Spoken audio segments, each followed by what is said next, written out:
Hi, I'm Dan, and I'm going to be talking to you for the next few minutes about customer service. But I'm going to come at it from a little different view because I'm actually a pastor in a local church in Tennessee in the United States. So I don't really have customers, but some of the things that we do will have a lot in common.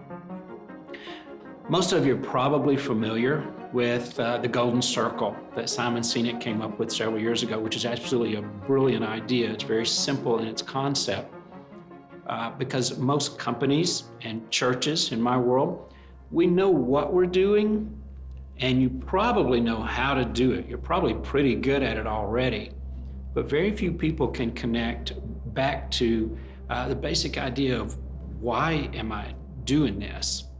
And I think before you come to a crisis moment, whether it's in your career or for me in a church setting or in my faith, I want to be real clear on that.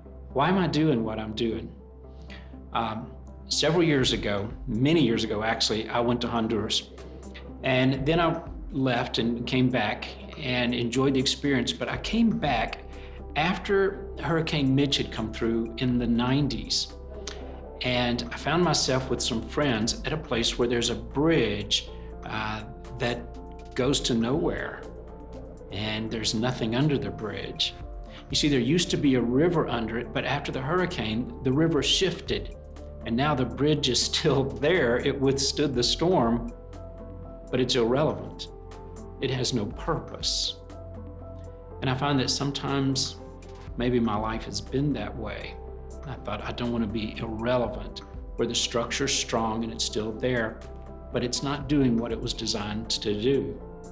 So that's what I want us to think about when you think about customer service. It's not just how to sell more of your product or how to hit the quota at the end of the quarter, at the end of the year, but what's at the end of the line? That customer, that person in whose life you're trying to add value and significance. I'm here in Guatemala with some dear friends, and last night I was invited to play in a softball game. I hadn't played in several years, and I wasn't clear on all the rules because there's some rules that are different in the United States than in Guatemala. So they let me play third base, which is a position that I'm used to. And there's one particular play that I really looked forward to making, I hoped, during the game, a double play. So I'm at third base last night, and there was an opportunity to make that play. And I've made this play 100 times. But at that moment in the game, I'd become distracted. I looked up at this little sliver of a moon, which reminded me of something back home, and then I began to try to think of a solution for that, and in just a couple of moments, my focus was blurred, and I wasn't in the game. I was miles and miles away trying to solve a problem that was totally irrelevant to what I was doing at that moment. And it was at that moment that I had the chance to make the play. I didn't make the play. I missed it. And a friend of mine said, Dan, what happened? I said, I don't know. I just wasn't there in the moment. And I believe that this happens to us sometimes in bigger ways in life. We're not focused on not just what we're doing, but why we're doing that. And that this is the moment that we've come up to. Now, a way that helps me really understand this is something probably pretty simple for many of you. It's something familiar called the Venn diagram.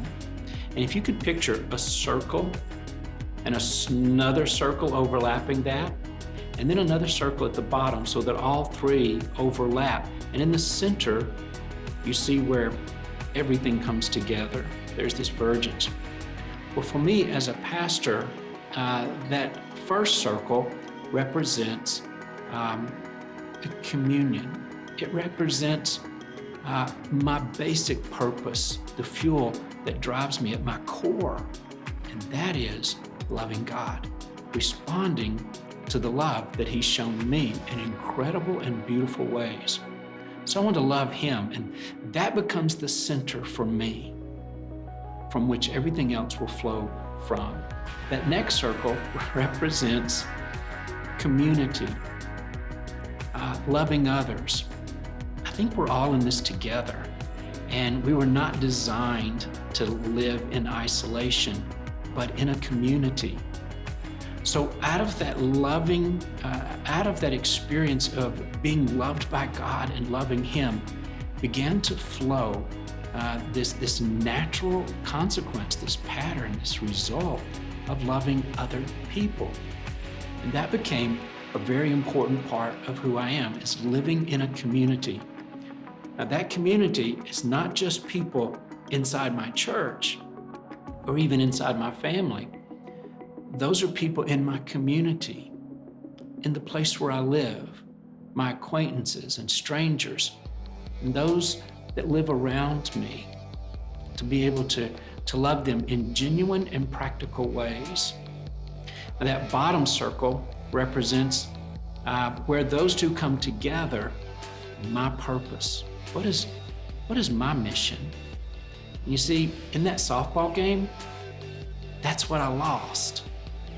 I lost the fact that in that moment, my purpose was to play third base. My mission was to make that play, to get that out. And I had all the other things in place, but that one thing threw me off track. I was so embarrassed when that happened, because it's a skill that I have that I could have displayed, but I missed it. So here's a suggestion. Whether you're a pastor or a corporate leader or an employee, when you're seeking to figure out what it is I'm going to get up and go to work for today, and what is it I'm trying to achieve, keep the person at the end of that line in mind, your customer, or for me, the people in my life, especially those in my fellowship that I'm a shepherd to. You see, when I have my values that are locked in place, and that is at my core, then my vision will begin to flow out of that in very natural ways. I won't have to sit down and try to think of a vision statement or think of what is our corporate mission, that we can write up on a plaque or on a board somewhere. It's just going to flow out of, this is who I am, so this is what I do. And that creates the culture that I function in. That will result in a structure. Again, I don't have to invent a structure that over time, like the bridge in Honduras, becomes irrelevant because the society shifted, because my world changed, and all I knew was this one way of doing something. No, I can flow, I can change. I'm using the same verb over and over. I can flow. I can adapt to that, and I can change with the culture because my vision is the same, because it's connected to my values, who I am, and that doesn't change. So when I have my values and then this vision, and then I am able to understand and to move comfortably in my culture, then that will result for me in ministry, where I've added value to people's lives in real ways that they understand. So now I'm free to invite people to engage on a personal level. Now, my world may look a little differently than your world. Oftentimes, people will come to visit our church, but that's not the main place of ministry for me. The way it happens for me is in homes, hospitals, coffee shops, delicatessen restaurants, and on the street, because that's where we connect with people. It's not about the structure anymore. It's about relationships.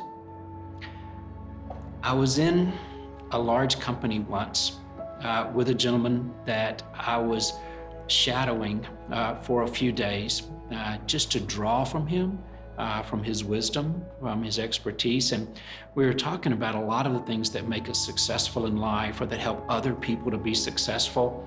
And as we walked, we were getting close to an elevator. He was about to go to another floor and I was going to continue down the hall. He stopped at the elevator and he pushed the button and he was about to get in. And I just made the comment, just a statement. I said, well, you know, life is a lot about relationships. And he got on the elevator, and just as the door was about to close, he said, no, Dan, life is relationships. And those doors closed. That was such a defining moment for me. And I realized that life is relationships. And when people come to visit my church, how can I help them to engage in a way that's going to make them comfortable, where they don't feel like they've got to jump through a lot of hoops, or that they've got to work through my structure? Because a lot of our folks are coming back to church maybe for the first time in years, or maybe they've never been. And my mission is not just to take care of those who are on the inside, it's to reach those who are on the outside, because I used to be on the outside. So I began to look at ways that our structure was not customer friendly. We weren't relevant to anybody but ourselves. So I began to think about everybody's experience, from the parking lot, all the way into the building, all the way into their seat, and then through our worship experience. How would that touch hearts and change lives in real ways? So as I stepped out on the parking lot, I realized our signage was not adequate. You would pull onto the lot and you're not sure, where do I go? Where do I park my car? So we got big, beautiful, legible signs. So that was very clear for people. And then we gave the very best parking spots to those who aren't used to coming onto our campus, so they had a good place to park. And as they came in, if they had children, we had greeters now at the door with big smiles and information ready to direct them. This is where you would go. And then they get to the check-in area for our children.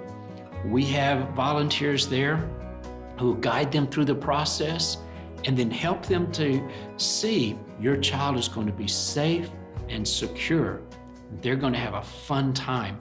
They're going to have a great time with other people in an atmosphere, in an environment where they're going to be cared for. Now they, the parents, are freed up to be able to come into the bigger room, into the auditorium, and to worship without being distracted what's happening with their children. And then we've designed our program to be friendly. The way we dress, the language that we use, even the music we play, and the way that we share our messages. Hopefully will be in a way that doesn't just speak to ourselves in language that only we understand, that church code, but in ways that everybody can get. And then when that experience is over and throughout that we let them know we're very friendly to them, and not just friendly with that awkward stage of acquaintance, but to step beyond that, to push beyond, because remember, our mission is to build relationships. So often we will greet a guest and to say, we're so glad that you're here. What are you doing for lunch today? Not long ago, I met a young lady who was a new resident in our city. She was a nurse, and she didn't know anybody. And I thought about her during our worship service, and afterwards I saw her and I said, hey, I'd really love to take you to lunch. My family and I would love for you to join us for lunch. And she began to cry, and I thought, oh no. She said, you are the third person since I've stepped into this building to invite me to lunch. She said, I just moved to this city and I don't know anybody, and I was really scared. She said, this has been a very good day. Thank you so much, but I've already committed to go with someone else. I loved that. I love the fact that other people were on mission with me, because they knew not just what we were doing or how we were doing it. They really understood why we were doing ministry. I hope that whatever it is that you do, that you'd understand really why you're doing it.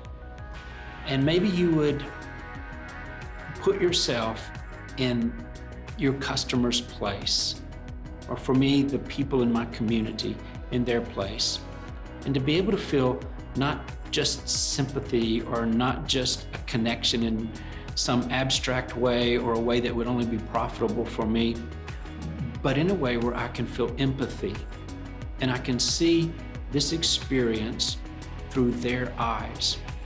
I can make a difference in their life, not just sell them a product, not just get them in my church, but that I can maybe change their life in just a little, I can change their life in just a small way. Thank you for listening.